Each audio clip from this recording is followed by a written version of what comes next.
মেহেরপুরের গাংনীতে কাজের টাকা চাওয়ায় রামদা দিয়ে জখম। মেহেরপুরের গাংনী প্রতিনিধির পাঠানো তথ্য ও ভিডিও চিত্রে বিস্তারিত।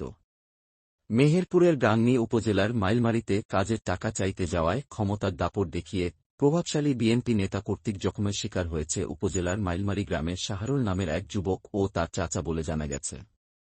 শাহরুল ও প্রত্যক্ষদর্শীদের ভাষ্যমতে শাহরুল তমাল নামক প্রভাবশালীর কাজে গিয়েছিল। সেই কাজের টাকা চেয়েছিল। তমাল ৩০০ টাকা দিয়ে বাকি ২০০ টাকা না দেওয়ার অস্বীকার করেন। পরে ভুক্তভোগী জোরাজুরি করলে তমালের সহযোগিতায় বাচ্চু মেম্বরের ছেলে রনি সহ কয়েকজন মিলে শাহরুল ও তার চাচাকে রামদায়ের উল্টো পিঠ দিয়ে জখম করে। পরে স্থানীয় দোকানদারই তাদেরকে উদ্ধার করে। আমার নাম শাহরুল, আমার বাড়ি মাইলমারি। আমি কাজে গেছিলাম মাল সাদাই তামালের সাথে। দিয়ে তামাল আমার নামে ৫০০ টাকা খরচ তুলিছে, দিয়ে আমাকে টাকা দিচ্ছে ৩০০ টাকা তামালের সেলি। দিয়ে আমি বলছি আমাকে পুরো সব টাকা দে। আমাকে বলছে তোকে দিতে পারবো না, তুই যেভাবে পারিস সেভাবে নিনে টাকা। আমি বলছি আমি টাকা ছাড়া যাইতে দেবো না। দিয়ে আমাকে বলছে যে তোকে টাকা দিতে পারবো না, তুই যেভাবে পারিস সেভাবে আদায় করে নিগা। দিয়ে আমাকে ধনী মেরেছে, কোনো কথা ছাড়াই আমাকে মারতে শুরু করে দিছে। আমার চাচা ছিল সেখানে, আমার চাচাকে সেখানে রামদা বের করে বাসু মেম্বারের ছেলে মেরেছে। আমার সে চাচার ছেলে ছিল, তাকেও মেরেছে মাইলমারি বাজারের উপরে সন্ধ্যা ৬টা আনুমানিক। হ্যাঁ, এখানে অনেক মানুষজন ছিল, তারা প্রথমে ঠেকাইছিল, পরে রামদা যখন আসে তখন ভয়ে সব পালিয়ে গেছিল, তখন কেউ ঠেকাইতে আসেনি।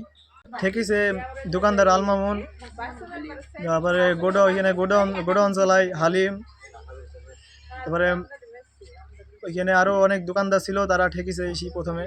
পরে যখন রামদানি আসে তখন তারা পালিয়ে যায় সবাই। আমার পাওনা টাকা আমি তো পাবো, সেই হিসাবে আমি চেয়েছি। এখন আমাকে বিনা অন্যায় আমাকে মেরেছে, এর সুষ্ঠু বিচার চাই আমি। যারা মেরেছে তাদের বাড়ি বাসু মেম্বারের সেলি বিশেষ পাড়ায় বাড়ি, আর তামালের বাড়ি ফিলপাড়ায়। ফিরোজ, আমার পিতার নাম মহাজিদ। আমি দোকানে কাজ করছিলাম, আমার ভাই কাজে গেছিল। আমার ভাই শাহরুল কাজে গেছিল, তার পরিশ্রমের টাকা হইলো ৫০০ টাকা, তাকে ৩০০ টাকা দিয়ে চলে যাচ্ছিল। আমার ভাই বলছে আমার টাকা দে, ও না দিয়ে মারতে শুরু করে দিছে। আমি কি ঠেকাইছি, ওরা কি মারছে, দিয়ে মিটে গেছে, দিয়ে সবাই চলে গেছে। তারপরে আমরা কাজ করছিলাম দোকানে, দিয়ে ওরা সব লোক টোক ডেকে নেয় আমাদের রামজানি মারছিল।